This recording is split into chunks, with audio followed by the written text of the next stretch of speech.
Hey everyone, Dan the Card Man back again with another PSA video, and this time it's actually regarding a fairly spicy issue. So as you can see by the video title, PSA have sent someone the wrong cards, and they're actually worth a fair amount of money, upwards of 50,000 USD, around 90,000 Australian, depending on exchange rates. But not that the value of the cards makes the issue any worse. Like if you're sending someone the wrong cards, it's pretty concerning, but basically someone was expecting or someone submitted their cards, was expecting submission back, and they, like I said, got someone else's cards. So these speak to a pretty concerning issue out at PSA, and I'm going to give my thoughts on that in a minute.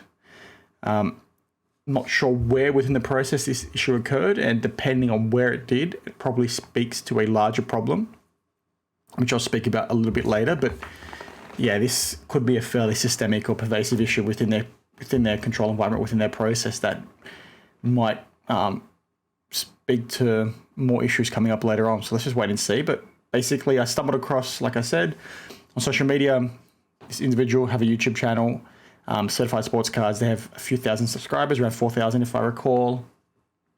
And they did an unboxing for their PSA submission return. They got someone else's cards. So the way this will work is I'll go to the YouTube channel, I'll show you the video, we'll quickly watch a portion of it, and then I'll give my thoughts. But basically, here's the channel. As you can see, certified sports cards.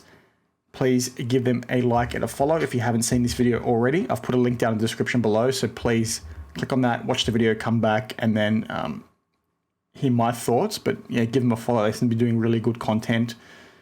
So yeah, let's get started. I'll quickly mute my mic so we can watch the video. Until I get this thing open right now. There we go.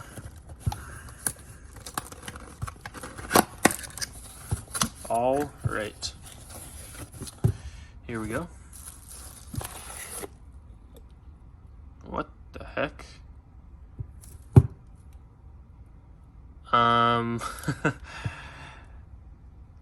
They sent me someone else's cards. As you can see, he's fairly shocked to see that they're not his cards, right? And I've skipped ahead in the video, so it just shows right before he opens it. But if you go back and watch the full thing, you'll see that the package was sealed. I want you thinking there's anything untoward there. And I haven't played the full video because I don't want to be taking this guy's credit away or anything like that. I'll just show a portion, and then, yeah, please go back and check his full video if you haven't already. I'll quickly skip ahead to the rest of it. But basically, he skips through the cards somewhere around here. So give me one sec, and we'll go through and see them all.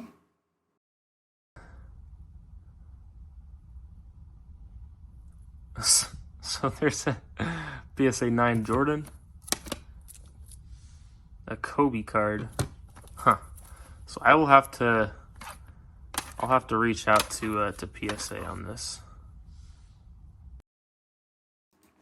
As you can see, there's obviously a Jordan Rookie PSA 9. That's probably the most expensive card in the lot, and then a bunch of Tom Brady Rookies, and then a gold refractor Mbappe that's still on the screen now. So, like I said, this is really, really concerning, and I don't know when within the process it happened, and I think depending on where it happened, it probably might speak to a larger problem or not, and I'll get to what I mean in a second. I'll quickly touch on why the issue probably occurred, and it's fairly obvious that over the last 18 months, you'd say, 12 months, the standards out at PSA have definitely dropped, right? They're not as consistent as they have been historically. And I think if you were to take all four of the major grades, being BGS, PSA, SGC, and is it like CSG would maybe be the close fourth?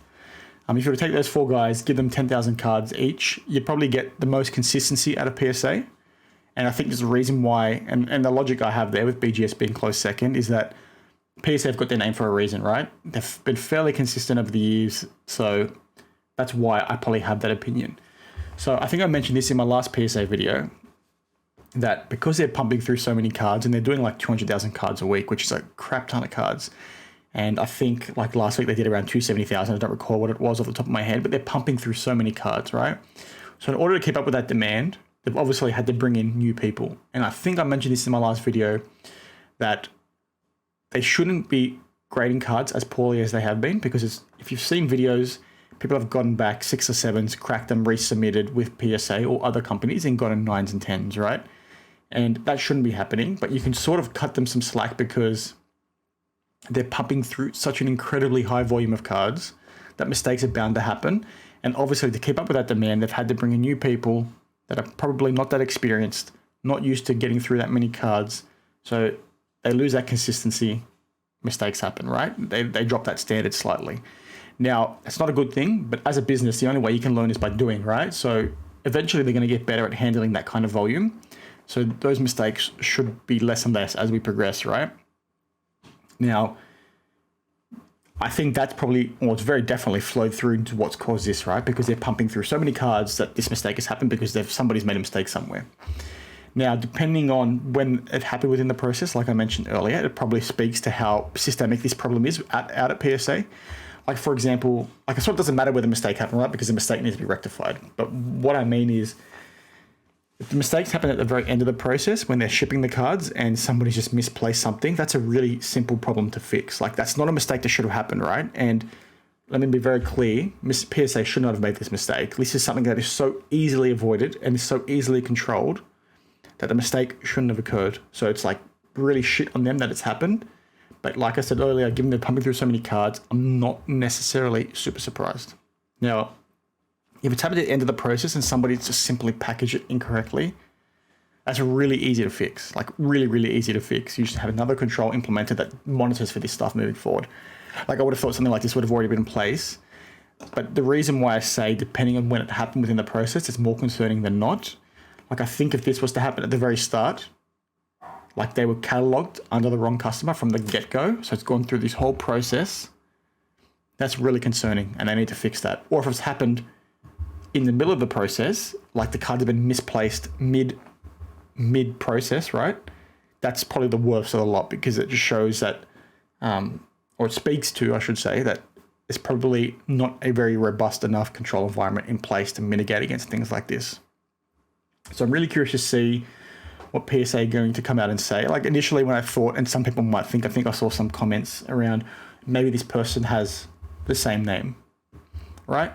So they got the names mixed up. Unlikely, but it's possible. But that shouldn't be enough because the way these processes and these systems work at places like this, and I've got extensive experience, right, as I've said multiple times now, auditing many large entities, banks, insurance companies, so on and so forth, customers will have a unique identifier in the back end, right? So whilst you might have the same name, you'll have a number that you may or may not see depending on the system. Like they'll definitely be able to, they'll see it, right? No, definitely they will see it. And they'll use that as the check, right? Because nobody else can have the same unique identifier as you. So if somebody does have the same name, they're not just checking the name and the address, they're also checking that ID, or they should be. That's how it should work, and that's how it does work at 99% of the places around the world. So I don't think that's the reason why. I think the cards have just either, like I said, been catalogued under the wrong customer at the start, catalogued or distributed to the wrong customer at the very end, or the cards have just been misplaced and mishandled in the middle, which, like I said, is probably the worst of the three. I think they're all terrible, but they need to fix something because this happened to this person twice already. They mentioned, I think they had another issue 8 months ago where the same thing happened. Who knows how many more people this has happened to, right? And be really curious to see what Nat Turner's going to come out and say, if they say anything. I think they do need to be honest. Nat Turner has been pretty passive-aggressive, commenting on things like this in the past. I think when he's done interviews and people have asked him in the comments, he's been, like I said, passive-aggressive and sent through like PSA's job application website or job application ads, whatever you want to call it, and saying, if you think you can do better, come join us.